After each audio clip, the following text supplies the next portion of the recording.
Welcome to the Sailor Noob podcast, where a superfan and a noob talk about the original Sailor Moon episode by episode. I'm your host, Mikan Hana, joined by my co-host. I'm the co-host and the noob. My name is Caliban, and I now know who Dua Lipa is. Yeah, you and me both. And we're a couple of magical people ready to moon crystal power make up this episode. Today we are talking about episode number 86, Saphir Zetsume, Wiseman no Wana in Japanese. Saphir dies, Wiseman's trap, the English translation, and the English title, Brotherly Love. Yes. We'll see. Yes. If that brotherly love makes any difference. I know. Spoiler. Does not. See title. She's levitating. That's how you know who she is. Which one of these brunette songstresses is... Oh, that one. Okay, that one's floating. That's her. Right. Yeah. But she's got her hair dyed blonde right now, so there you go. Okay, right. But yeah, she's got her new music video is very Sailor Moon inspired. It just came out. They owe Sailor Moon some money, but yeah, right. Yeah, I thought it was all right. Yeah, just all right. So I don't know. Like, she's popular, right? Mm-hmm. I wouldn't know, but like, usually, you spend like $1 million, $2 million on these things because they're going to represent you forever when you're old and gray. Yeah. And it just felt like they didn't spend a ton of money on it. Oh, the animation didn't seem like this was hardly a Daft Punk, 5555 type thing, right? I guess. I was reading a little bit about it, and I guess some of the people behind it, the creators of the music video, maybe not the animation studio, I don't remember, but were the director, I think, it was Japanese. We're gonna get there someday. I know. Oh, he's Japanese. Okay. Woof. Well, you had a little trouble getting that through. No, yeah. I saw that too because the tweet that was shared with me that I saw was not Dua Lipa tweeting it. It was the production company. Yes. And I didn't check how many likes they had, but I got the impression that they were the lowest bidder. Mm. And all of this isn't to say that it's bad. It just doesn't, I watched like 45 seconds of it and I was like, it'll be this the whole time, right? I watched the whole thing. Okay. I was like, that's Sailor Moon. That's it's Sailor like Moon. She's driving. That's Sailor Moon. That's a little bit of reused animation. A lot of this animation looks kind of flat. We didn't put a lot into this. And they're not doing a thing where it's like, whoa, it's like 90s anime animation. Yeah. I just felt like it was like, no, they spent 3 days on this, not 2 weeks on this. Right. I get what you were saying. But I think it's great that, even, was she a millennial, Zoomers, millennial? I never know. It's great that young... current yes. stars are showing that they still love the moon. Sailor Moon, yes. We're in business. Yeah. We're not going anywhere. No. Dua, I'd love to have you on the show. Can I call you Dua? Ms. Lipa then, I'm sorry. But yeah, it is pretty Japanesey. Not as nearly as Japanesey as the Netflix film Kate.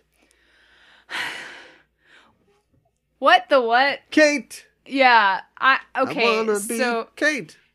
Let me preface by saying I haven't seen it. Oh, no. And I don't plan to. No, that don't matter. But apparently it's supposed to take place in Japan, and from the reviews... It does. I think it's a period piece. Isn't it set in the 90s? I don't know that for a fact. Here's the point. You always got to get right to the meat. Uh-huh. If I would advise you, if you're going to eat a hot dog, you just grab one end of that link and just flip everything else, relish, bun, it's all gone. Eat the meat. Let's get right to it. Uh-huh. Let's not do what I'm doing right now. It's about an assassin because assassin movies are really popular. I think it's just easy to run them off and put them on Netflix. And she's protecting like a little girl or something like that. That's another thing that happens in these assassin movies these days. But it's in Japan. But their idea of Japan... I don't know if they've ever been to Japan or just saw Blade Runner on TV. Yeah. Which is not set in Japan, by the way. It's set in America. Yeah. And Japanese Twitter is reacting to it. Yeah. And they, you put the Japanese people in a position where they can make fun of something and take it down, they're going to do it. Well, of course and so they Japanese viewers are just ripping the crap out of Kate, and they're being like, "Oh boy, I didn't know that we lived in Blade Runner. This is great." I know. Just it's a very like Michael Douglas movie idea of what Japan looks like. Yes. It's all wet neon and cyberpunk. Yeah, and we have giant ads projected on the sides of buildings and stuff like that. How it started and then how it's going. It's just like a person on a sunny street like eating an ice cream cone. Like, what? It's not. There's no cyborgs. So they don't like Kate, but I know somebody that likes us. Yeah? It's Still Gray, who left us a long time ago a review on iTunes. Oh. Sorry, Still Gray. We haven't checked that. those in a while, but on August 28th, Okay. we got an iTunes review from Still Gray, 5 stars, and it goes like this. As a longtime Sailor Moon fan, this style of reviewing is one of the best I've come across. Mikan Hana, the Moonie, provides all the information you could want to know about each episode, from the differences between the subs and the dubs, to providing cultural tidbits about Japan that tie to the plot points, and so much more. Meanwhile, the noob, Caliban, provides his hilarious reactions to the various plot holes and randomness that is Sailor Moon. I look forward to this podcast every Friday, and hope they will continue this for the full 200 episodes. Keep up the good work. Aw, thank you, Still Gray. That was such a kind review. I really appreciate that. And Still Gray follows us on Twitter, and you can too. Yes. Unless that is a completely dead platform for anybody of a certain age. I don't know. Not that I know. I have no idea. And then there's no way I would know. Well. And you'll have to join up to tell me. So, fait accompli. Yeah, thanks so much. Thanks so much for your review. And as far as the 200 episodes, that's the plan. Yeah. That is the plan. All 200 episodes and the movie. Mm-hmm. Well, the movies. Yes. But the movie R, which we'll be talking about very soon. Yes. So thanks so much for your review. And, I don't even know if Still Gray is a iTunes listener or if they just logged on to give us a review. If you want to do that, go for it. I've been looking at the demographics. We have all the computers that talk to us about the numbers and the things. Right. And we don't have a lot of iTunes listeners. So I think maybe we'll stop asking for reviews on iTunes. But if you listen to us on any kind of platform that's got some kind of review or some kind of star or thumbs up, thumbs down, vote with your heart. Yes. Wherever you can leave a review, please leave a review. That would be really great. Cal, would you like to give us a breakdown of today's breakdown episode? Is what I'm going to do. Yeah. Because of these intense emotions. Yeah. I'm feeling because of this episode. Yeah. We open on present-day Tokyo, but you'd hardly know it. Yeah. At the center of the city, a giant dark crystal formation is growing, the Dark Gate. And it's like touching the sky. It's huge. It is massive. Above it, a real Ghostbusters-like vortex has formed in the sky, and thunder and lightning are arcing around it. A voice on the news says the crystal has obstructed the traffic network. Oh no! And has paralyzed downtown. Where's the Gundam when you need it? Yeah, right. Really? Stay away from downtown, the news lady says, as we see evil darkness spreading over the city. In the city, Usagi and her friends are just watching this news report on TV. So apparently in a different part of the city, I guess. I don't know. Yeah. But they're watching this news report. They're wondering what they can do to stop it. But they don't have enough data. They're waiting for Mamoru and Artemis to return from their investigation. Uh-huh. They will wait the whole episode. I know. Because nobody mentions anything about this at the end of the episode when they do return. Yeah, no. Come on, girls, do something. Use the RoboCop computer. Go to a jazz club. Just walk down the street, and I guarantee you will be attacked by someone who will happily tell you the entire plan. Yeah, I'm kind of amazed that Ami's like okay with somebody else going out collecting data. She says data specifically. Yeah, right. Yeah. Somebody get that data. Well, Usagi is struggling with this. She's thinking about their confrontation with Chibiusa, now Black Lady. Mm-hmm. Chibi's missing, and she doesn't know what to do. She's so distraught that she doesn't even look up when her mother, who was also missing until recently, walks in with tea and cakes for the girls. Mm-hmm. Again, I ask, what does she think is going on? The mother. Yeah, right. What do people think is happening here? Oh, a crystal the size of Mount Fuji is growing at the heart of the city. Mm-hmm. Only in Tokyo. Yep. Mom starts serving the tea, and Usagi notices that one of the teacups is Chibi's cup. Yeah. Because it's got a bunny and the name Chibi on it. Mm-hmm. And Chibi, having her own little teacup, is perfect. Uh-huh. You can see her being like, this isn't in my cup. Yeah, Where's my cup? Right. As Mom is putting the tea out, she thinks, oh, I brought too many cups. Why did I bring this one? Oh, this is weird. Meaning, due to what's happened, Chibi's spell or her whammy or whatever has worn off. Yeah. And Luna confirms this, that without Luna P, the family, or what remains of it on the show, one person, they've forgotten Chibi. But Jupiter wonders if she may still be in their memories somehow. Mm-hmm. Because Jupiter is a romantic. She is. Yes. She is. Well, Jupiter is romantic, but Usagi is introspective, and she says something very unlike her. She asks Luna, am I being greedy? And she goes on to explain that what she's feeling is that she resented Chibiusa when she first arrived, but now that Chibiusa's gone, she can't imagine her not being there. Mm-hmm. And one way that they show this is like, Chibi's little empty pajamas, on her bed, empty teacup. I know. It's really sad. Her 45 on the bedstand, just sitting there. And Luna doesn't say much because, let's face it, Luna's not exactly a therapist. I feel like I'm learning some things about Luna, or I'm realizing some things, which is you made this young girl a child soldier, and you had no real plan to help her with the day-to-day things that she goes through. When Usagi's like, I can't take this anymore. Luna's just like, ooh, yeah. I feel like it's rough. Luna isn't necessarily the warmest and doesn't know how to react with Maybe people. She's just lazy, because I feel like it. Oh, you think so? Her help amounts mostly to Usagi. And then she's like, what? I said Usagi. What am I supposed to do? Use the moon stick. Pat her on the head? Right. Yeah. Yeah. She usually just does that. Yeah.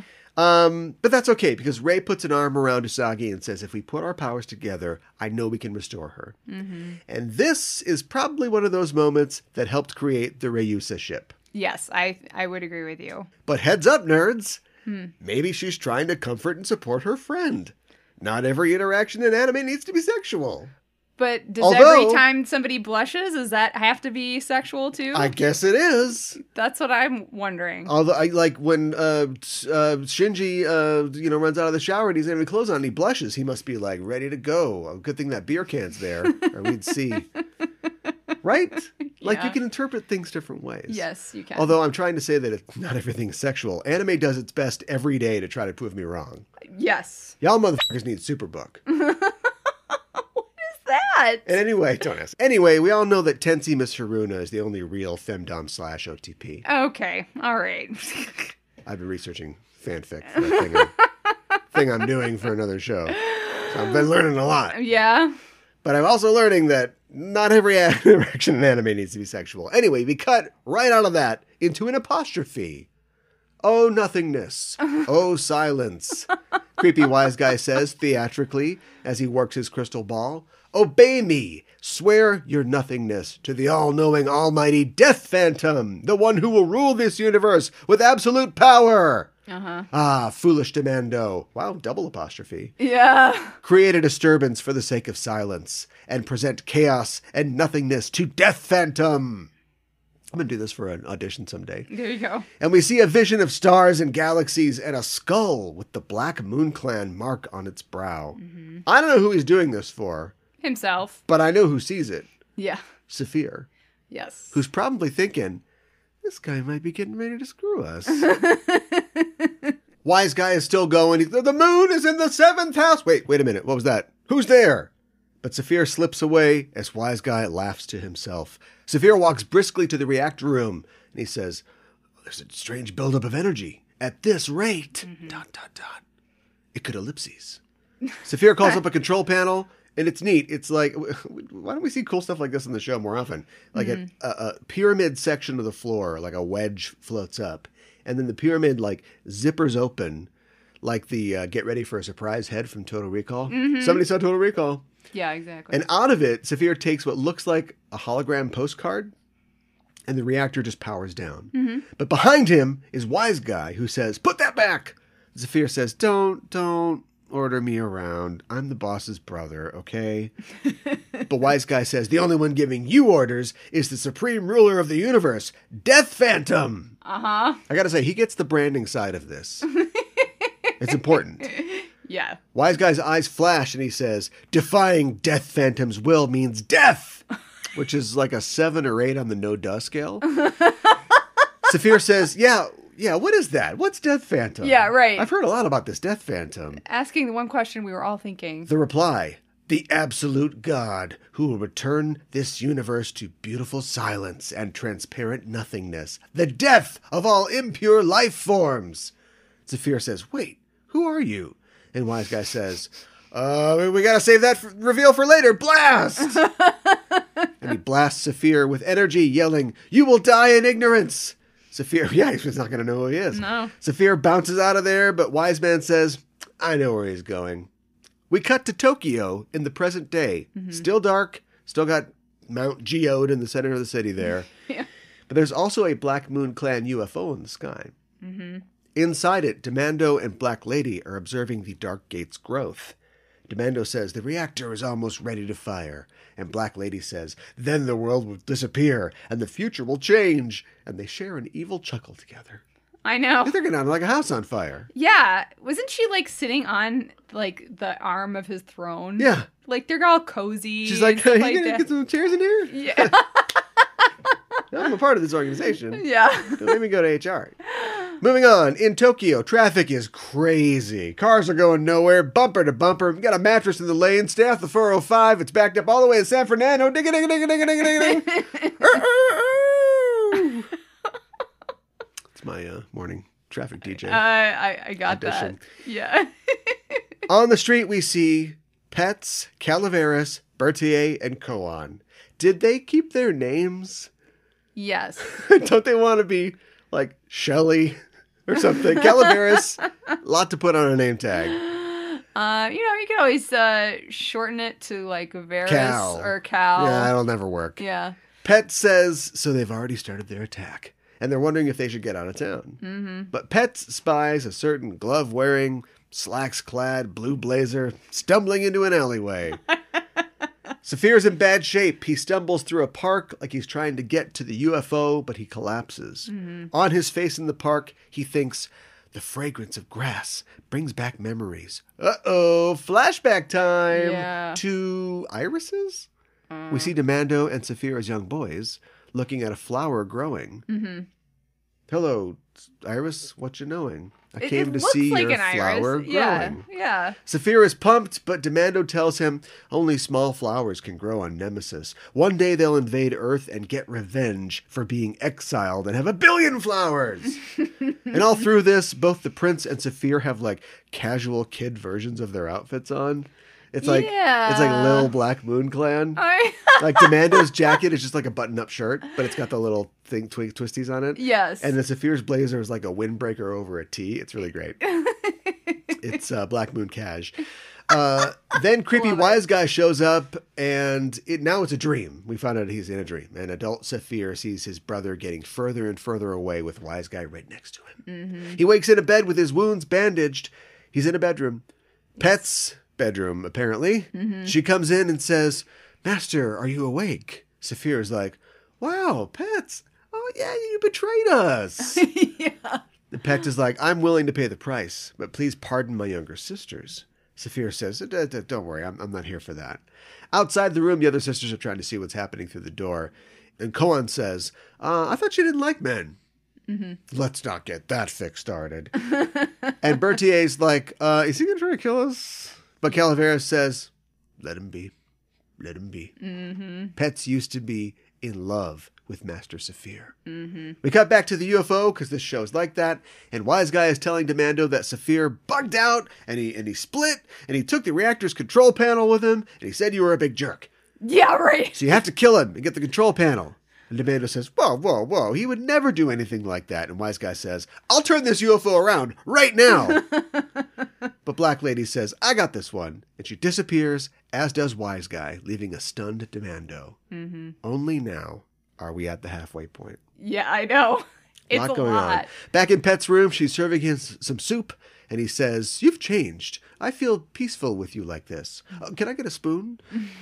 Pets blushes and says, oh, she must want some sex then, right? Yes. She blushes and says, Sailor Moon taught us about human kindness and trusting others. Compared to Nemesis, things here are different. But we feel like we've been saved. We have better lives. Mm-hmm. Let's don't get that fic started. The Superbook version. Saphir seems like, oh, well, cool.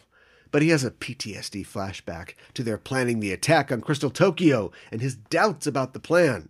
He thinks, and this is not clear, I get the impression that this is before, but now too. Like he thinks either in the present or in this flashback that their plan of revenge was a manipulation. Like I think maybe in the past he is voicing his concerns, but now he realizes, oh, this guy in the hood and the ball, he's done this whole thing. Right, exactly. This whole crusade of ours is a sham. Mm-hmm. He says, I gotta get out of here, but he collapses in pain. And Pet says, same Saphir, only worried about Demando. And he says, get my jacket. And he stumbles to his feet. Pet says, I know who gave you those injuries. If you leave now... But she starts to cry. And he tells her, if your sisters were going down the wrong path, you couldn't just let them, could you? I have to help my only brother. When my business is done, I'll come back. I'll leave my jacket for when I return. We see him walk away into the sunset, with Pets on her balcony clutching the jacket. The other sisters are arguing over what they should do, but Calavera says, we don't have our powers now. All we can do is wait. The phone rings at Usagi's house. You know, Sailor Moon. Yes. Oh, she's in this episode? It's Kōhī. She tells Usagi what happened and where Saphir was going. And Saphir, we go back to him. We see him really struggling through the city, trying to get to his brother. He makes it to the Dark Gate, but Black Lady appears and says, oh, cool. Now I don't have to track you down. You're gonna die. Yeah. And she prepares to bowl evil Luna P. No! Right at him. But hold up. It's the 5 sailor soldiers. Tinky Winky, Cookie Monster, Belle, Dua Lipa, and Eleanor Roosevelt. Together they make a fist. Yeah. Usagi says, don't hurt that man. You're being tricked. But Black Lady says, no, I don't think that's true. I'm acting on my own free will. Luna P, transform! Is it like a magnifying glass or something? Yeah, it's like a mirror, but glass, it's just glass. Like a mirror. So it's a bit of a or magnifying something. glass. Yeah. I think it like focuses power from the Dark Gate because it shoots like these beams of energy. Yeah, it seems like it. She shoots a beam at the sailors. They all scatter. We get a crescent beam, but Black Lady blasts back with a beam of her own. Mercury throws out Shaban spray, and the girls tell Saphir, now's your chance. Get to Demando. We don't really know why this is a good idea, but Kōhī asked us to help you. Yeah, right. And Saphir's like, that's idiotic. Like, what if we were trying to trap you? Yeah. And Ray says, well, thanks to a certain someone, we've all become little dummies. Jupiter makes it a little clearer by saying, we like to trust people, and Sailor Moon does especially. Yeah, she does make it more clear. Black Lady gets sick of the spray, and she turns her glass into a giant fan that she uses to blow away the fog. Mm-hmm. Sailor Moon immediately goes for the crystal power, but Chibi turns the fan into an umbrella and blocks the crystal's rays. Mm-hmm. Then she turns the umbrella into a racket and hits a birdie at them. Are you following all this? It's a lot. Are you with me so far? Yeah, exactly. Venus readies a love me chain, but the birdie like stops just short of them, so she's like, love me, what?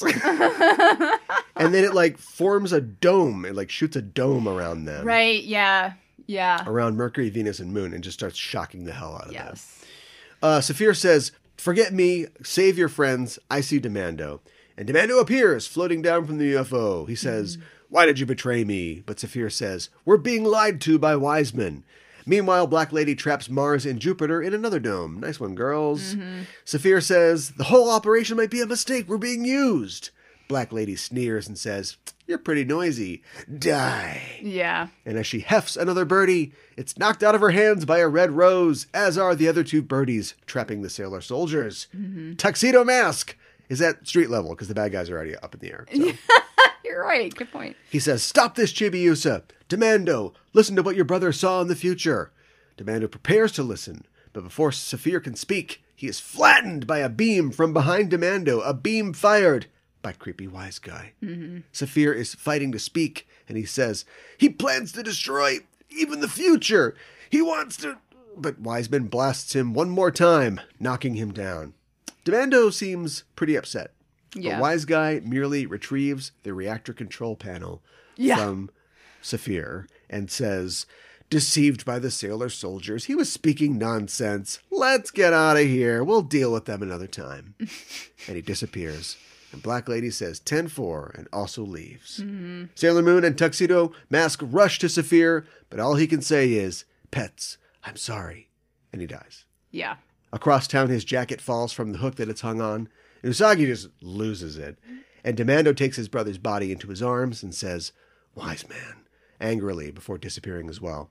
Across town, Pets hugs Saphir's jacket, which shimmers and fades in her arms. She can't even have that. I know. It makes me so sad. Her sister, yeah, Naru got the bandage that she bandaged Nephrite's hand with, right? Well, because it was from her pajamas that she ripped. She had his blood. Yeah. Her sisters look at her helplessly as she says, I knew this would happen once I sent him on his way. Master Saphir will always be in my heart, as will the smile he gave me before his end. Fin. I know. This deserves a fin, not just the end. Fin. It does. It does deserve a fin. This is some serious stuff. Yeah. And then also a lady shoots badminton birdies at people. I just thought of the fact that, well, I just didn't think of it, but like, she's made an umbrella before. She hypnotized everybody with the umbrella. When she was a little kid. Yeah. A little kid. Right. So there's a umbrella She has some theme. kind of history with umbrellas. Yeah. Yeah, I don't know. She just likes Remember that time she was playing in the rain? She saw the frog and she's like, yeah! Yeah, and she had an umbrella. Yeah. And then like when she was at the school in the rain, but she didn't turn Luna P into an umbrella, but she had an umbrella in that episode too. You need an umbrella in the rain. Yeah, you do. I was really glad that the Ayakashi sisters were back in this episode. I hate to say that I said it was going to happen, but it happened. Yeah. I wish we had seen more of them, honestly, like throughout, but I was glad to see them back. Now we have to figure out what the body count's going to be. Because do you let these girls wander around, or do they all go down? Or we still don't know. Everything that's happened so far, there's a continuity to it. And I'll explain what I mean by that. Nobody has Back to the Future. Yeah. Nobody has disappeared from a photograph. Do you know what I mean? This could have all been meant to happen. So, assuming they stop them, will they overwrite the entire history of the Black Moon Clan? Will those people never suffer? Will the girls go back and either get to live on Earth, or Nemesis is a better place that they get to live? Do you know what I mean? I feel like bringing them back means that they will have a final destiny in this story. They can't just be here to go, oh yeah, I kind of like that guy one time. Do you want the one piece of trivia now or later? Later. What did you think about like? This is the last time we'll see the Ayakashi sisters. That's the trivia. Her face says that is the. That's what it is. Yeah. Right. Yes. All right. Well. At least we got to see him one more time. Yeah, and also we kind of got I don't know if you remember this, but Pets was. My idea was better. I agree with you. I would like to have seen them another time and to see how their lives would be affected by. I'd like to get mad about depowering women, but she's only going to fight women. She's already killed like 60 to 70 women-shaped beings. Yeah. So, the women with power far outweigh the men with power in this series. Yeah. So just mathematically, there's going to be women dying and losing their powers. That's true. But what did you think about, like, so when we met Pets originally when she was so evil, we learned that she was kind of down on romance. I think she was that not very, she didn't like love very much. Right, but now that she is good pets, yes, not bad pets, she's properly house trained. Right. She understands that her feelings, of resentment were they were bad feelings. Yeah. Now she just has an affection for him. Yes. She didn't ever think that she'd ever see him again. Right. But she, cares about him and wants to protect him. Whereas before, when she's like, F man, when she arrives in the past, right. It's because she's had these feelings for him, but she's a bad, nasty person. And so, it's like, he's probably gay. You know what I mean? Like, she's like a toxic, bad person. I don't know about bad. But... Do you know what I mean? Yeah. Yeah. So, yeah, I think it's a good inversion. I do too. And I like that we get a little bit more for her character. Although apparently, like, crappy people have dark energy in them or something like that. Like, I guess. I think it's possible to, in real life, to have negative emotions. And, it's not because you are possessed by an evil spirit or raised by a Black Moon Clan. Right. I would agree with that. Yes. Let's turn these four chicks into fun boutique owners. Oh, crystal power.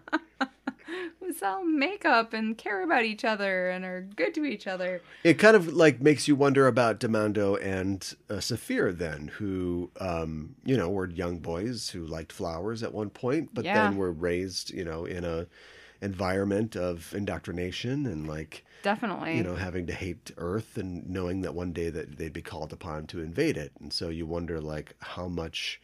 Apparently, Saphir can just go, oh, it's all a lie. Okay, I'm good now, everybody. I'm good. Right. Which is kind of a big turn, but I was glad that he turned good. I thought that was a nice change for his character. But...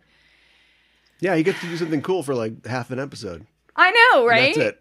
Yeah, that was it. But I really liked the part in the beginning too. Was really sad with Chibiusa and like the teacup and the PJs just kind of thrown on the bed. And well, it's weird because I complain all the time about things that they're not following up on and things that they're not looking into. Mm-hmm. And for an episode where not a lot happens, kind of a lot happens. What happens in this episode? Saphir flees to the past and is killed by Wiseman.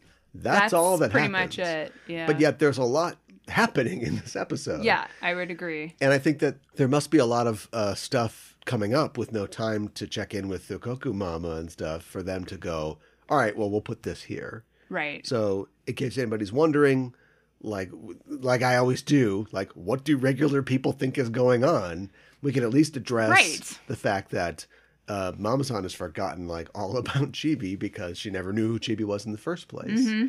It's kind of like their version of the Back to the Future thing. Right. You know what I mean? Yes. It's like, it's not like Chibi's being erased from existence, but she's being, erased from the memories of the people who she had to put her memory into to make this thing work. Right. I'm your cousin. And the show did not have to do that. It didn't have to do that at all. But I think this is a little, even though this episode ends in a horrific murder, I think that this episode, at least the first part, represents a sort of breathe in, before we go to the next parts. Mm-hmm. Yeah. So this part, like, I won't get into it. I'll just say that it's very different in the manga. Not better or worse, just different. But in the manga, Demando kills Saphir. So there's that. And I was glad that they changed Good thing I never read the manga. What? What do you mean you're never reading the manga? Well, I guess it'd be hard to do a podcast. Why? About a manga. But there won't ever be a manga noob podcast. Oh, because I'm ruining it all for you? I'm getting all the plot points. I'm sorry. I guess I'll just... Fine, I won't share anything else. That's a big difference. It's a huge difference. And I actually was grateful that they... So, like, I guess Wiseman, like... Oh, we're going to hear more. Wiseman kind of, like, turns Saphir and possesses him, makes him kind of evil-ish. And so, like, Demando... feels like pressure to kill him. Another thing, it does. Oh boy, my boss is at my ass if I don't kill this guy. Another thing that I don't like when you share the manga things is it doesn't sound better. I feel like, putting half a dozen very talented anime writers onto a show with good source material means that they're gonna, there's gonna be some times where it's like, oh boy, another droid. Or like, Ami's going to be a doctor. No, she's not.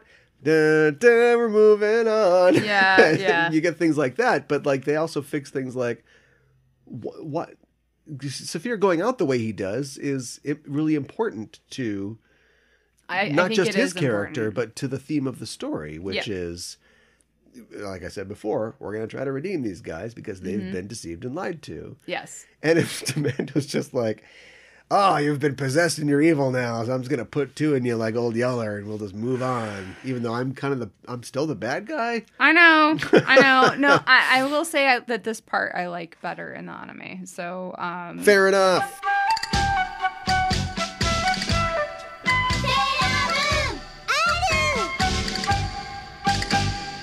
How would you describe Just Enough Trope? We are the Just Enough Trope podcast. I'm your host, Caliban, joined as always by my co-host. Hi, I'm Mikan Hana. Oh no, does this mean they can hear all the things I yell at the TV during Downton Abbey? Why did you do that? How do you plead? Let the game begin. Yeah, check these fresh fresh moon. Oh! Don't shoot man in face. This isn't the Save Gotham fundraiser. It's the Chill Family Reunion. Master Yoda assigned a Padawan to this bold Jedi. I believe it's pronounced Padawan. Oh, Padawan, excuse me. Hey, it's getting late. I think Ralph's going to want his motorcycle back. Go jerk off the pictures of Jean Grey. I am freaking getting old. Yeah, I noticed the life clock was blinking in your hand. Get out of here, Wilson. Go fight the Teen Titans or something. I'm unkillable, not unwoundable. You like Sailor Moon, right? Why don't you sail on his Oh, wow. Just Enough Trope. News, reviews, and geek fondue. Every Monday on the Just Enough Trope Podcast Network. Loving me never have a say you so sorry. What?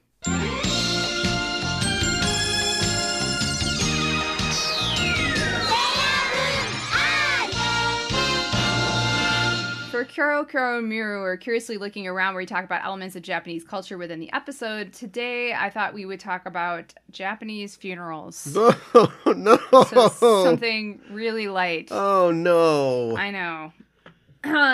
Which, I suppose they have one off camera, probably.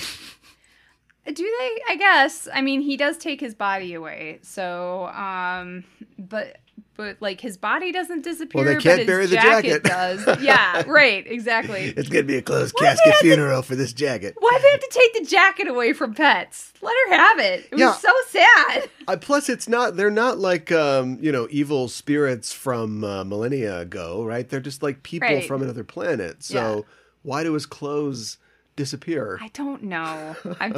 They're like, how can we make this more sad? I know, his jacket will disappear. That's valuable. They beamed it back. It's a lot of diamonds on that jacket. Yeah, right. Set coordinates. Beam that jacket back. That's probably it.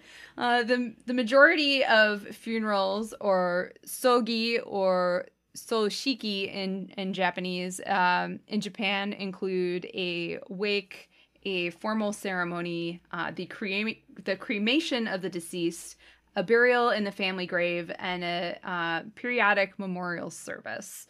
And I think we talked about the memorial service previously as well. But according to 2007 statistics, 99.81% of deceased Japanese are cremated. 99.81. Yep. That is some precision. Yeah, well, and I will say, too, that there are certain towns and cities where it's actually illegal to do a ground burial. Like, you have to do a cremation. Like, wow.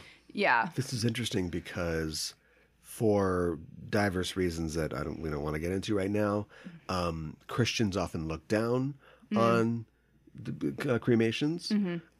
Long time ago when I told my mom, I was like, I think I maybe just want to be cremated, right? There's no big point in keeping the body around. She's like, you do that, you're going to be so I will go to the afterlife and find you. Right. Well, like, she felt strongly about it. Yeah. Okay, so even Japanese Christians cremate their deceased. Yep. That's just something that, and we'll get into a little bit more about the reasons why. But it's almost like people's circumstances determine what they believe about certain things. It is almost like that. It's almost isn't like their it? community, is what really controls what they believe in and don't believe in. I think you're onto something there. Yeah. No, probably not. Yeah, right. So typical dress for the deceased. Deceased female is dressed in a white kimono. This is why in stories depicting female ghosts in Japan, the ghost is frequently wearing a white kimono. Oh, sure. And a deceased male is dressed in a suit or a kimono. Yeah, shouldn't a lot of ghosts be in like nice suits and and pretty dresses? Well, that was in sheets and well, I mean, I feel like a lot of the times with Japanese ghost stories, a lot of them are like female ghosts. They do that in Poltergeist, remember? Yeah. Like, yes. Spoilers, I guess, for Poltergeist, but like and their jewelry and stuff like that. Yeah, but I mean, like the housing development is built on a graveyard. But it's not, the twist is it's not like an Indian burial ground. It's just like old, rich white people. Yeah. So at the end, all the bodies come out and they're all in like tuxedos and stuff like that. Yeah, wearing pearl like necklaces. Scene from Beetlejuice. Yeah. It's kind of great. But anyways, The body is put on dry ice in a casket. Items such as 6 coins for crossing the River of Three Crossings, aka the Sanzu River that we talked about in episode 45. Right. Just because there's 3 different ways that you can cross. And you need these 6 coins to cross that river, so that's why it's included. And burnable items that the deceased liked during life, such as cigarettes or candy, are placed in the casket, which is then put on an altar for the wake. I think I mentioned this before, but while alive, the proper way to wear a kimono is left over right. Only the dead wear their kimonos right over left. Yeah. So don't make that mistake. And held as soon as possible after death, a Japanese wake is called a tsuya, literally passing the night. All funeral guests wear black. Men wear black suits with white shirts and black ties, and women wear either black dresses or a black kimono. And the dresses, you have to be conservative in your dress. Well. I mean, I think that's pretty much universal, but it's her favorite mini skirt. yeah, okay, all right. I guess that goes without saying. People attending the wake or funeral offer condolence money to the host or hostess in special black and silver envelopes, which are called bushu gibukuro, packet for anti-celebration, or What? yes, or koden bukuro, packet for Buddhist incense offering. Gentlemen, if a celebration ever contacts an anti-celebration, we'll have a problem.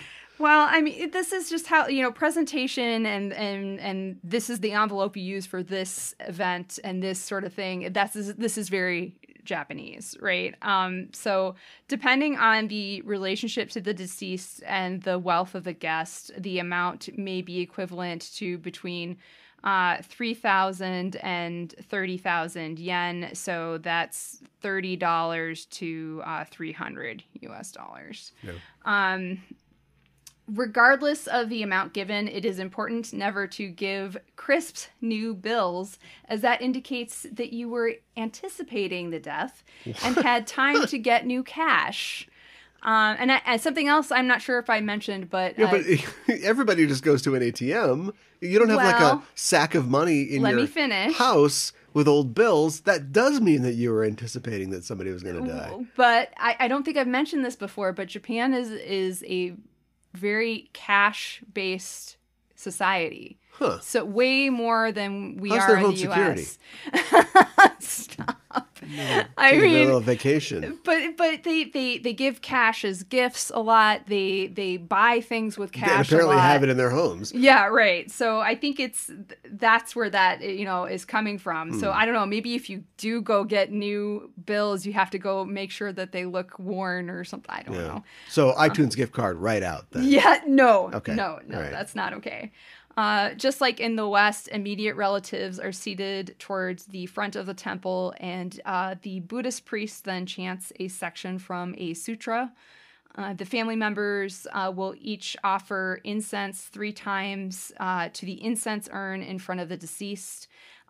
Depending on the sect, this is done different ways. Sometimes there's like grains of like incense, and you pick it up like a certain way with like your fingers and then push it to your forehead. Okay. Or there are sticks of incense. And at the same time, the guests will perform the same ritual at another location behind the family members' seats. As the guests leave, they will be given a gift in return for their condolence money, typically towels or like a handkerchief. Pretty nice looking ones. But this I love these towels. Where'd you get them? My cousin died. I know. Well, this is another thing in Japan. Like the gifts. Yeah. You go over to somebody's house for dinner. You bring a gift. Yeah. It's everywhere you go. You got a gift. Yeah. Exactly. The funeral proper, called the kokubetsu shiki, is usually on the day after the wake. The ceremony differs just slightly from the wake, as the deceased, there's still a sutra recited by the Buddhist priest, but the deceased receives a new Buddhist name or kaimyo, which means precept name. And this name is written in kanji. Huh. And this name is said to prevent the return of the deceased if their name is called. Okay. So this is to prevent them to coming thought back of from the dead. everything. Yeah.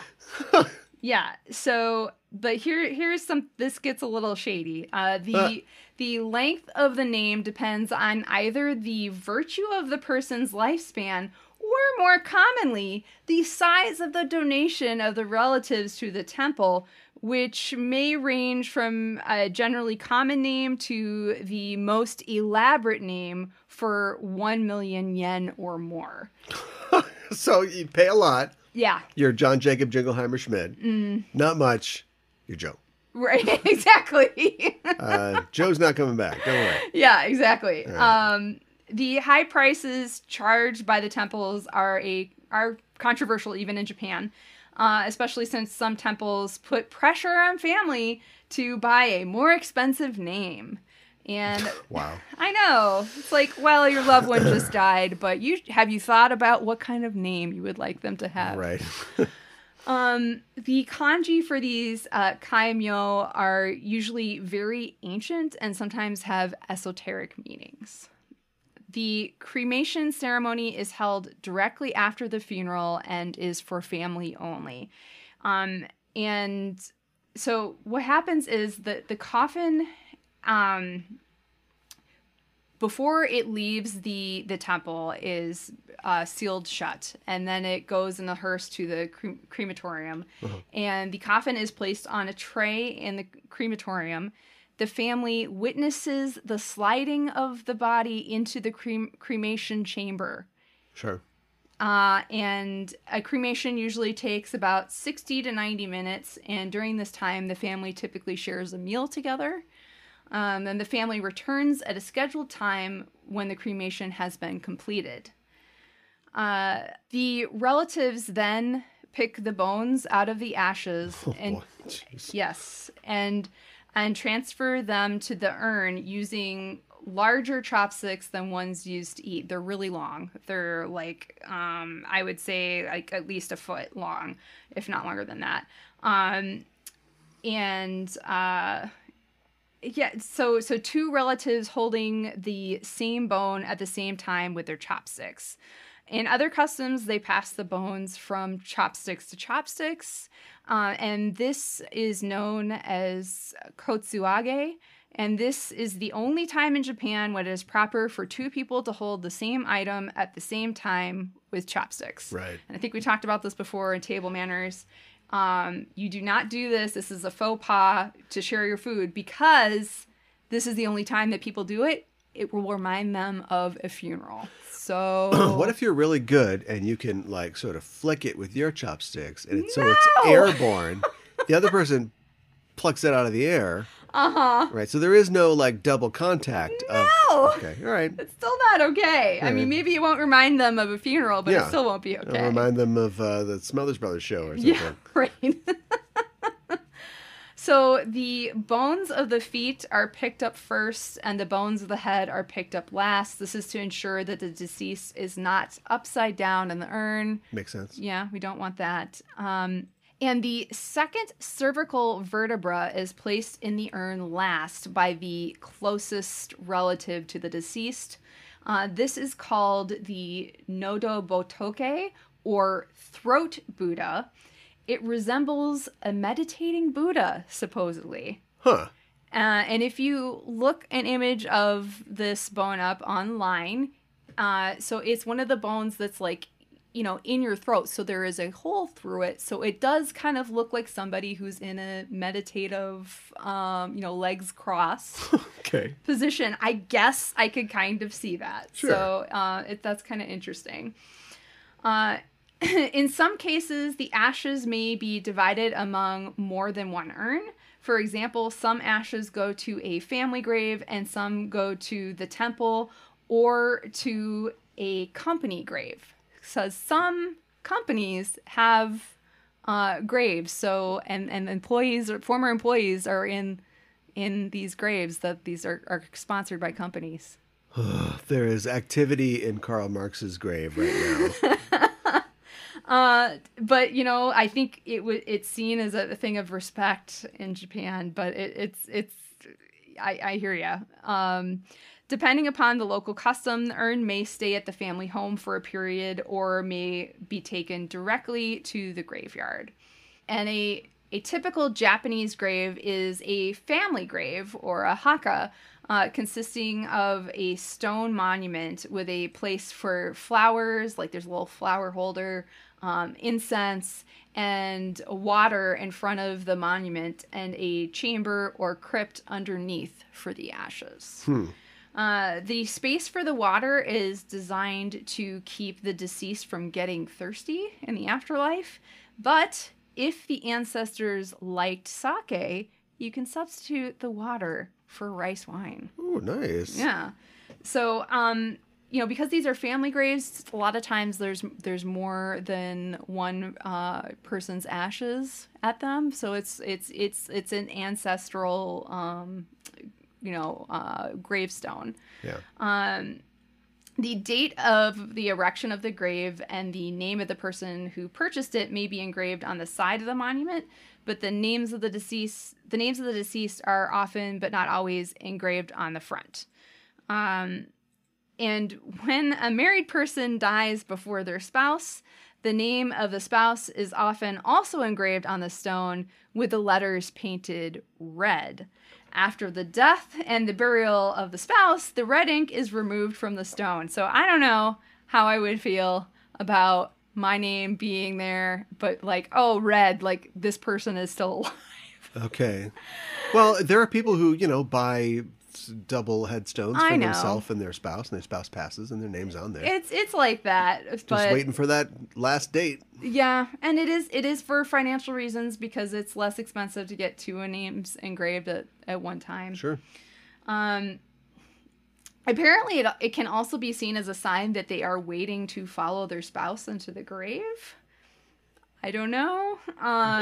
But apparently this is a practice that is less frequent nowadays. But the names of the deceased may also be engraved on the left side or on a separate stone in front of the grave. So there's lots of places where their names could be engraved. Sure. Often the name is also written on a sotoba, which is a separate wooden board on a stand behind or next to the grave. So if you see like these wooden boards by these graves, these are people's names. And these sotoba may be erected shortly after death, and new ones may be added at certain memorial services. Some graves may also have a box for business cards, where friends and relatives visiting the grave can drop their business card, informing the caretakers of the grave of the respect the visitors have paid to the deceased. Okay. So-and-so is here. A little weird. Yeah. Japan loves business cards, too. I don't know if we've gotten into that. I don't think we have. Write that down. In my Japanese class, I learned how the importance of exchanging business cards. Like you hold your business card out with two hands outstretched, and your business card is a meshi, so it's like これは私の飯です, and so you're like, okay, this is who I am, and then you're like, oh, okay, you gotta wow, ooh, praise the nice looking business card, and then this is mine, yeah. and so the prince, the Cillian rail, the card that's bone. Yeah, right, exactly. Oh my god. I can't believe Takeshi has a better card. It's Meishi envy. The high prices of funeral plots costing on average 2 million yen, or around $18,230, have led to a new service of grave apartments, or ohaka no mansion, where a locker-sized grave for a deceased one's ashes can be purchased for about 400,000 yen, which is around $4,000. Okay. Most Oaxaca no mansion in cities are concrete buildings where urns are stored and brought to loved ones using an automated system. Oh my God. It's like the parking garage thing. Yep. Where you... It is. Some of these... Does it have a tube that just sucks the urn up? And, no. Like at the bank? There's like, from what the descriptions I've heard, there's like a lot of robotic arms, but... Well, it's Japan, of course. There's I a lot of know. robotic arms. So some of these may even include a touch screen showing a picture of the deceased, messages, a family tree, and other information. And typically visitors swipe a card and a touch screen to request a loved one's urns to be, I guess, transported, I don't know, through the automated system to a mourning room where respect can be paid. Huh. So, wow. So, I guess one reason we should talk about, so cremation is popular because it's one of the ways, I guess, that the Buddha, in the scriptures it said that, or the sutras, it's like, oh, this is a way that you can, you can die is like by fire and stuff like that. And so it's thought of to be like kind of like spiritual and purifying in a way. And also there's just not a lot of space, as we've talked about. I think that's like, one of the main reasons. But even like just having a grave and taking care of that and maintaining that, and these graves are so expensive too, and the funerals are so expensive. So some people are like, we're not going to have a full funeral, or we're going to get rid of the family grave. Unfortunately, getting rid of the family grave is also expensive. It's this whole thing, but you have to maintain the grave. It's a lot. But another alternative to traditional burials in Japan is something that's becoming more and more popular. It's called jumokuso, or tree burials.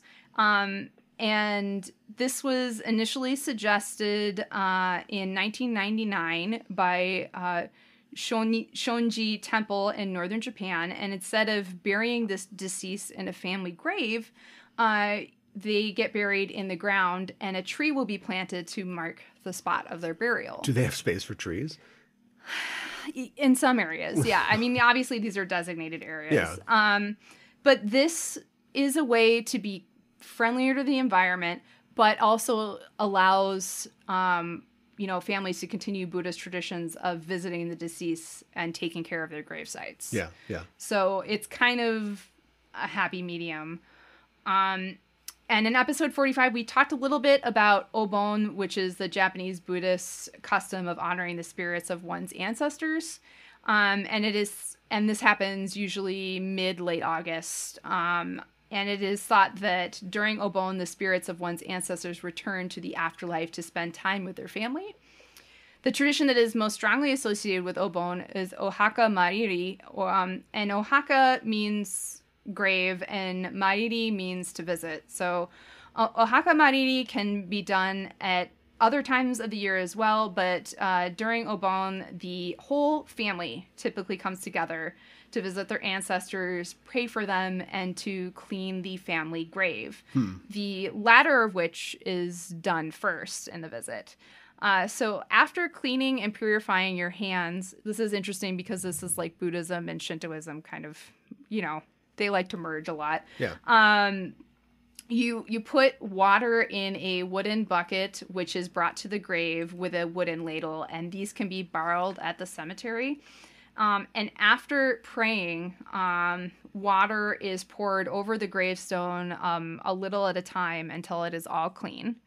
And family members can kind of take turns doing this. And after cleansing the grave, the family offers food that the deceased enjoyed in life. Flowers are also always placed in the flower holder at this time. And then candles are lit, incense is offered, and then there is a second prayer. And then families just typically get together and they have, nice meals. They catch up on like, oh, what have you been up to? And that sort of thing. And like, oh, this is my new baby. Oh, this is my girlfriend, and that sort of thing. Two different people. But Yeah. But I don't know, that's a lot, but people are getting rid of like these family graves because and are opting for the the indoor graveyard situation because they don't want to be a burden to their families, because these family graves might be like hours away from where they live. Well, yeah. I mean, you've just described why I think it lasted so long, which is the interaction and the fact that it's not just tending to the grave, it's also meeting up with the family. But, Facebook, just a memorial page, you got that done, right? Yeah, It's all the same. Yeah. Here's some pictures of my new baby. Yeah, right. So... it's one of those things too. It's like, it's just getting more and more expensive, man. Just more, everything is, but yeah, everything does. But there's a fee that you have to pay every year to maintain the graves as well. So yeah, But I do think it is important that in Japan, they don't. We talked about this in our episode 45. They believe in the afterlife, and death is not the end. But you come back for some spaghetti. Yeah. On your special day. Of course. Always. Or something. We saw that in Shang-Chi, right? In the beginning of Shang-Chi. Yeah.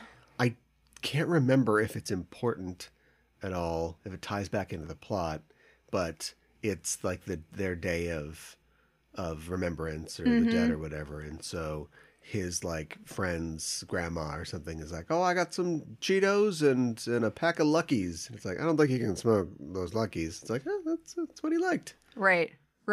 Exactly. I mean, and it's similar traditions, throughout East Asia, I think, Sure. Want to give the deceased food that they liked during their lifetime. So, yeah. Itadakimasu with Usagi. What did Usagi eat in this episode? Well, they had cake and tea from Mama Tsukino, and then Saphir had some soup. Not terribly fascinating, although it was the tea of sadness. So he did, yes. He did have a spoon. Chopstick. That! But if you got sick, I mean, he's been brutalized by laser beams, but let's just say that you got I'm sick, you're staying home from school, do you get some miso, or do they have chicken noodle? Or no, we talked about that when that's right, when Chibiusa was sick, when when Nurse Venus, everybody was sick. Yeah, I can't remember what it's called now, but it's like made from, it's like Kōhī, but it's rice and water. Yeah, and that's what you eat when you're sick. So that must have been what it was. That must have been what it was. Yeah, and you would definitely eat that with a spoon. He's like, I can't have the carbs. this jacket's tailored. I can't have the carbs. My gloves wouldn't fit, so his hands are gonna get fat. I don't know. I can't have fat hands. Commando checks. Oh my god. Villain gauge, we rate a baddie 1 to 5 dark stars, 5 being the most wicked. I thought we would talk about Saphir and then rate him, which I feel like is hard because I feel like we don't really see Saphir a whole lot. Nope.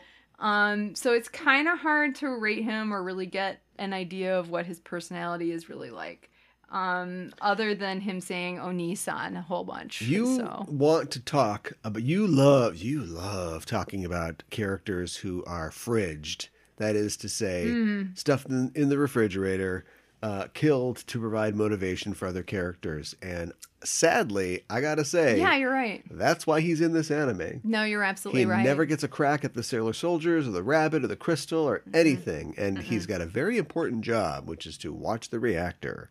But that doesn't require you to really do anything. And then he doesn't do it well because he runs off with the thing that makes it work. So, and this all happens in one episode. So he literally is there for Demando to be like, oh, okay, huh. That was unfortunate. Yeah, right. Well, I wish my brother hadn't died. Maybe I need to, think about what's happening here. But not enough to, like, I mean, he doesn't attack them, but it's not like, I have reformed now. You know? Well, yeah, I mean, the story will continue. Yeah, right. But all I'm saying is that he could not, he's supposed to get the message to Demando. He got the message to him. Not in a way that allows him to continue living, but message delivered that this guy is not what we thought he was, this creepy wise guy. I know. It's like, it's super unfortunate, but we have to have this huge dramatic thing. Like, Saphir knows that Demando's only going to listen to him. Like, why can't, like, he have the Ayakashi sisters, like, deliver a note from him, you know, to the Sailor Senshi to give to Demando? He wouldn't believe it. So he has to hear it from the horse's mouth. Prince, stop. Wiseman, dangerous. Yeah, stop. Right. Saw him summoning galaxies and skulls and talking to himself about Death Phantom. Yes. Stop. Send Spoon, stop. Yeah, right. Need extra jackets. Need Stop. money for dry cleaning. Yeah. Stop. Stop. If you were going to tell him to stop associating with wise guy, how would that go? R.E. wise guy association must stop. Stop. Double stop. Remember when you got your new car and you can hook it up to your phone and it reads your text messages to you? Yes. And it does this thing where it reads the text message and at the end of the message it says end of message. Yes. And I sent a bunch of texts that were like end of message, or like, yes! I'm about to say that this is the end of message, end of message. It was very annoying. How would you know if I told it to say end of message? And you're like, say what? There's more? Is there more? It's like that. It is like that. You're absolutely right. I don't know. Look, the guy's, we already talked about him. I know. He's got Michael Jackson style. Mm-hmm. I like his driver gloves. That's about it. But he's got this sparkly he's got blue hair. Jacket. Yeah. He looks, he's got blue hair. Got a blue hair. I think I meant, so, I don't know. He's the only one who doesn't have the earrings, and I guess in the manga it's mentioned that he created them. Ooh. But he doesn't wear them. So he is like he's their Donatello. Yeah, so he has more to do that reference. in the manga in a way. And he does attempt to strangle Usagi when she gets kidnapped as well. So right. So he has a little more to do, maybe, but more redeemed in this. And I'm sadder that he's gone in this. So this is like really hard. I don't want to give like a low rating, but I feel like I don't really know him that well. So I'm going to give him, compared to everybody else, I'm going to give him 2 out of 5 dark stars. Yeah. Yeah. I suppose that's fair. I've been thinking a lot about reviews and review creep. And how, as we get nearer to the end of this, we're going to be handing out some big reviews. And how you're supposed to rate the person, but you're kind of rating them on a spectrum of the entire series so far. Mm-hmm. And so everybody that comes earlier has a better chance of something high, but then you feel like you've given out too many high ones. Yep. Too many 5s. Yep. Then you get later on, you get to somebody who maybe would be a 5, but you go, but how did they compare to that last person that got a 5? Mm-hmm. This is why it's difficult to be a critic, because you really need to judge them solely based on how they deliver what it is they're supposed to deliver. I mean, okay. By that metric, I give him a 3. Okay, that's He fair. never does anything that amazing, except for his last day on Earth. Yeah, right. But he isn't like offensive. There aren't any missteps with him. We just don't get anything from him. Mm-hmm. So if 3 is the middle of the road, like, oh, that's a person, it's a 3. Okay, I think that's fair. Yeah. And maybe in my mind, that would be what I would retroactively change it to. But I can't. So anyways, I guess I should mention that, I don't know if we talked about this, but when Saphir's bandages fall off, it shows that his black crescent moon has disappeared. Oh, his garments fall down and he turns into a force ghost. Right. He did it. He did it. He's good now, everybody. Huh. So interesting. Yeah. I thought that was an interesting touch. So now we're up to our rating. Kind of. I guess you skipped the idea that we were not going to see any of the Spectre sisters anymore after this. I thought because we talked about that before. Okay, I thought we talked about that Well, already. we mentioned it, but... Okay, all right. So the trivia is, not only is this the last appearance of Saphir, it's also the last appearance of the Ayakashi sisters. Yeah, that's in there. So, yeah, it could have been better. So I cannot believe. I guess I can believe that they brought him back just for this. It's kind of ring. Sweet. Hello. Hey, what are you doing? Oh, I've got a great new job. I'm voicing, Pikachu or something. It's like, can you come back and do 2 lines? Yeah, I about know. soup? Yeah, right. No. Why would I do that? Oh, wait, I've got a contract. But I know. Okay, so I guess I have to do that. I know. I wish they got a better ending than this, because like you said, it's so like, the most sad. devastating quote unquote deaths for me is when you announce that we won't see a character anymore. I know. Like, I can't believe that we are going to see half of Usagi's family, and that just her dad. Yeah, the dad, I know, but Shingo's barely around. It's not like we do anything with him. And you didn't say anything, so I assume we're doing something with him coming up. He'll be around. I was right.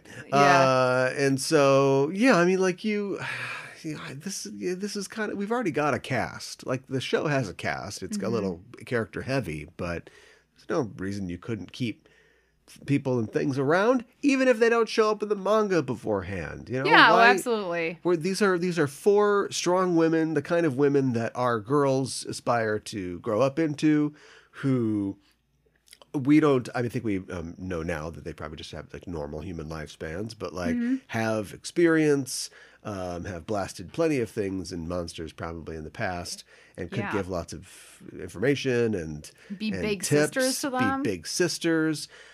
It's a merchandising opportunity. Yes. Put them in different clothes. You got a new doll you can sell. You guys are thinking this through. I agree. Goodbye, Ayakashi.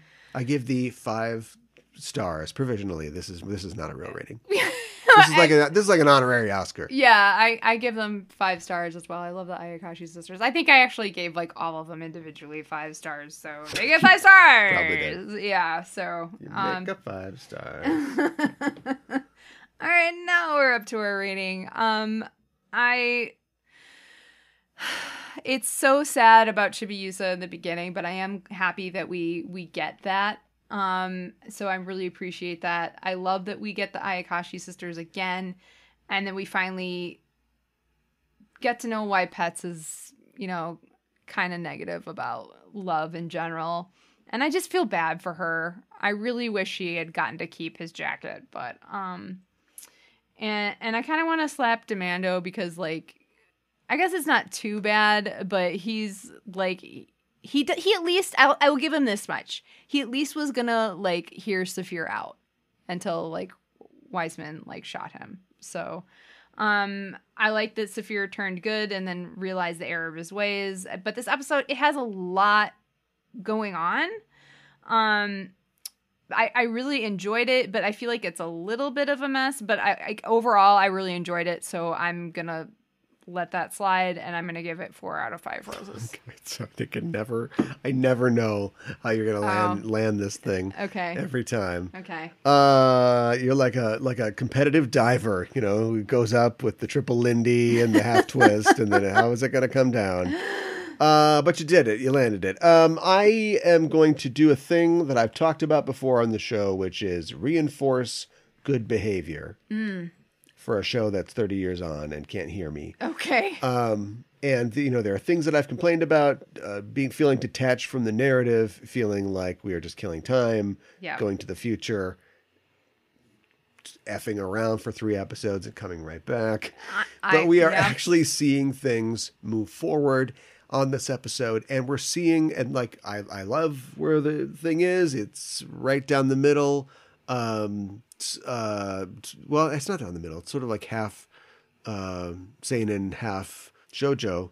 And I like it being there, but this is a little more seinen. You know, this is kind of going up a little bit, yeah, a little more adult, yeah. And I appreciate that because it's adult stuff that we're talking about. And so I appreciate the show, even though it had to kind of maneuver itself and this character into this position to be eliminated.